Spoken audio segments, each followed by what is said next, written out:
What up, YouTube? What up, YouTube? What up, YouTube? It's your girl Diamond. I'm back at it again with another video. I'm trying not to cuss. I'm doing it. But right now, I'm going to be making a video. It's a talk video for those of you who are thinking about making that big change in your life. Whether you're a junior in high school, you're a college dropout, you're a young adult or old adult, there is an age limit though. You're a younger adult or older adult, and you're thinking about making that big move, that move that everybody's scared of doing, which is joining the motherfucking military. Joining the military. I'm going to tell you guys a few things that you need to know before you sign that contract, because recruiters, not calling them liars, but a recruiter's job is to get you to sign the contract. That's their main purpose. So if you are a recruiter, don't get under here arguing with me, talking about I'm lying or none of that. Because I've ex-military, Army was my branch that I served in, ex-military, and I've been around multiple recruiters. And their goal is to get you to sign the contract. They got a certain criteria that they must meet. So I'm not going to say 100% trust them. I'm not going to say 100% don't trust them. I'm not saying that they bad people or nothing like that. They have a job to do. I'm only going to specifically speak about the Army, because I can't 100% speak about the Marines or the Navy or the Coast Guard or the Air Force, because I didn't serve in any of those branches. But before you sign that contract with the U.S. Army, know that you are signing a contract. You are signing a contract, which means you have an allegiance that you owe to the United States now. So don't think it's going to be like, I don't want to do it no more, I'm going to quit. It's not like that. You can't just get out like that. You have to get out correctly. Now, there are two ways.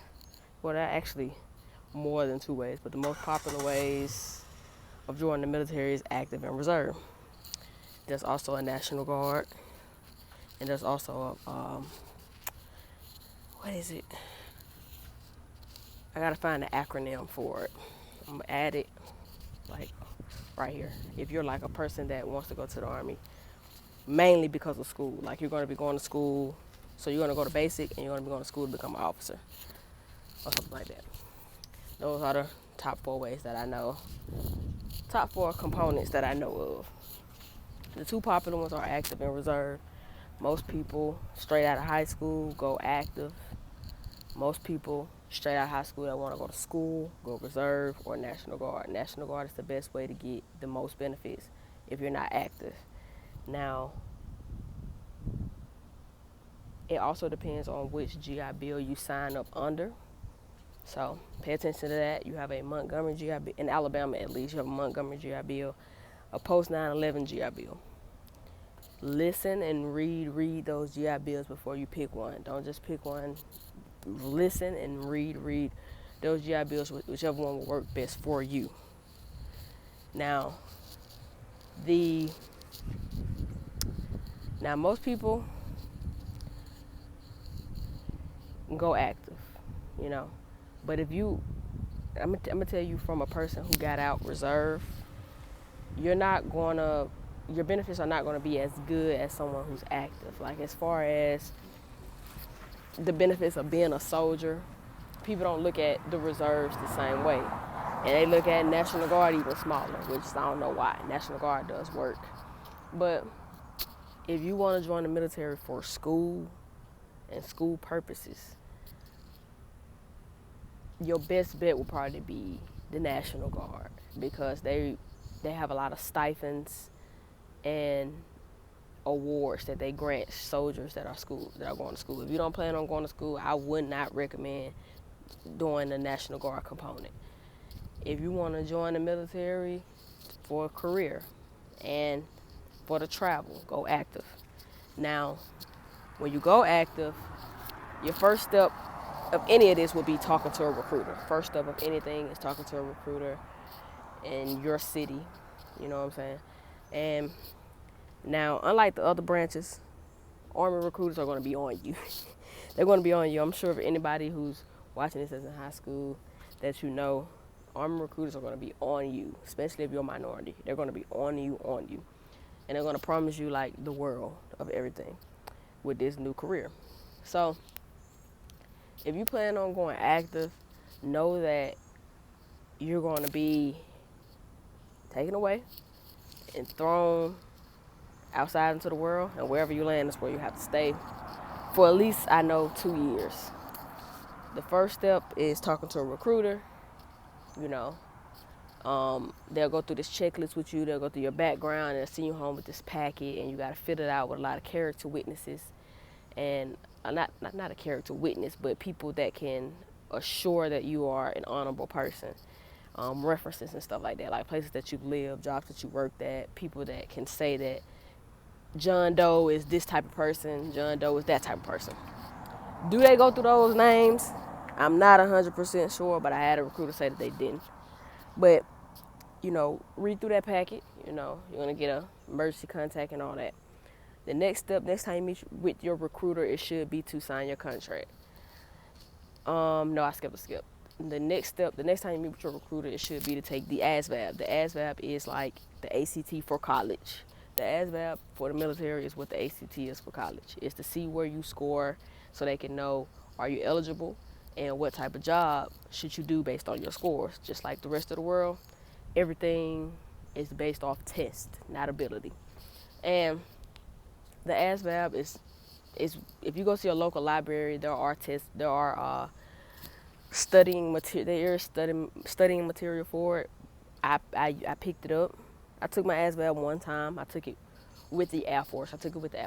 And I took it with an Air Force recruiter. Let me fix that. I took it with an Air Force recruiter because that was my first choice.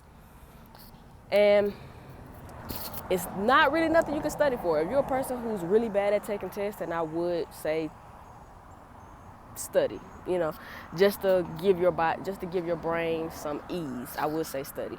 But if you're a person who's pretty straight at taking a test, wing it, because it's all about like your foreknowledge, not nothing that you need to learn, just your foreknowledge. So I wouldn't honestly say study it.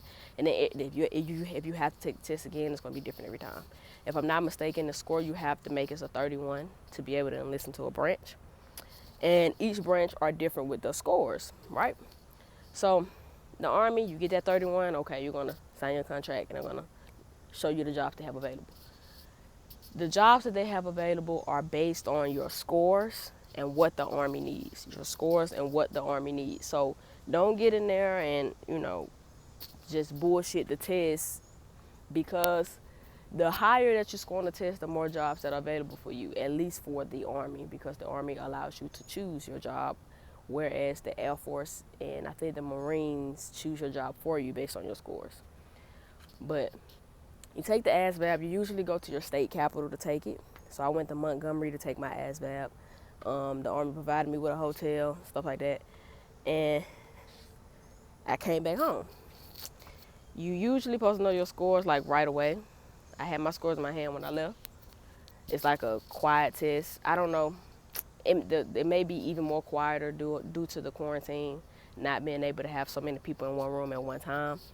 But it's a pretty easy test. I think it's about 2-3 hours. So it's no rush. Just take your time and answer what you know, answer how you know, because that will determine what type of job you get. You take your ASVAB, you pass it. So now you've talked to your recruiter, you fill out this pamphlet, you fill out this workbook of all these witnesses and everything that you've ever done from when you was a child to now. You take that ASVAB, you make at least a 31, so you passed it. And the next time you meet with your recruiter should be to choose your job.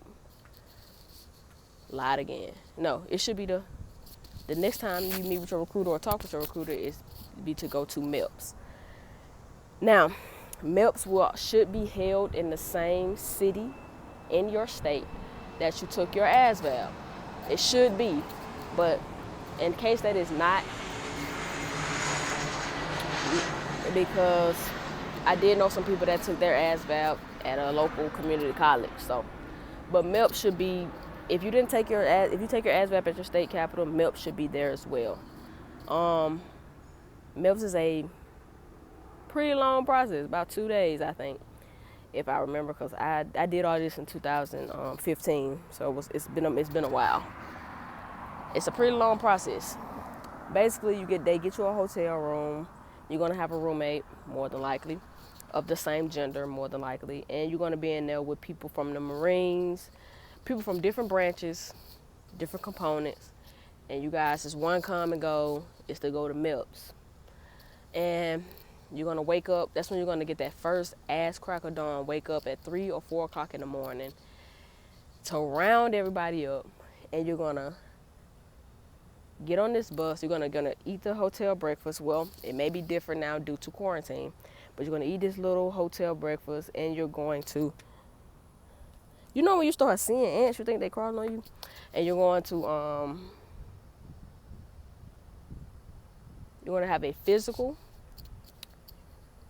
And your physical is going to be, if you're a male, in your briefs or your boxers or your trousers, whatever you guys call them. And if you're a female, it's going to be your panties and your bra. And you're going to be around people of your gender, so it's okay. And it's going to be like 2 older people. They're going to be giving you a physical. They're going to be having you do squats and stuff, like just make sure your bones in your body work like they're supposed to work. And they're going to ask you these medical questions. It's like, you're going to get your vision tested. You're going to get your hearing tested. Like, if you've never had a hearing test, you're going to sit in a box and you're going to listen while something beeps in one of your ears, and you have to press which ear that it's beeping in. Vision test, if you have a license, you know what a vision test is. But it's going to be all day. It's going to be all day because it's going to... Like, the world is so different due to quarantine that they probably not even taking that many people at a time for MELPS. But I remember it being all day, like, because it was so many of us. It was like anywhere from 40 of us. I know it's probably like 10 females and about 30 males or whatever. But y'all walk in a circle, take your physical and stuff like that. All right, you got your physical done. The next step is to choose your job. Now they're gonna have like a list of jobs, and the job list come from how you scored on that ASVAB. So don't stress about the ASVAB, but take it seriously, because that's how for the Army, well, for all components, that's how they choose what jobs best fit you. It's like taking a work keys assessment. And you're gonna have a list of jobs. When I took it, I had 4 jobs that they had available for me, because it's also based on the Army needs. You may be really good at this job, but the Army don't need that. They have a high rate of people at that MOS, so they don't need more people for it. So you choose your job. They show you a short video of what your job may be, and you choose your job. They give you the specialty code for that job. Mine was 88 November, which was a transportation management specialist. And they show you a quick 30-second video of what the job is, and you get your paperwork for it. You then supposed to call your recruiter, or your recruiter calls you, because they really want to know. And you'll tell them your MOS, and your recruiter will tell you that you get a good or bad MOS, just joking and stuff like that. They're not going to be like, oh my God, but they're going to be like, but I know one of the scariest MOS that my recruiter always was talking about was infantry. So if you're one of the people that get infantry, God be with you. So you get your job, and now you're headed home. Those are like the first 3 steps of joining the U.S. Army. Talk to a recruiter. You need to have people that you can rely on, that's gonna give you good character, references. So the things that I would say you need to know is that contract is a contract. It's a contract. You cannot just get up out of that. It's a contract. Know that you will be taking a test, so they can know what type of job best fits you. Take the test seriously. It's not a hard test, but take it seriously. So it's a contract. Take the test seriously. And ask as many questions as you can. Like, don't let your recruiter get away with short answers. Ask as many questions as you can. Those are the 3 main things you need to know before you join the Army, like for part 2.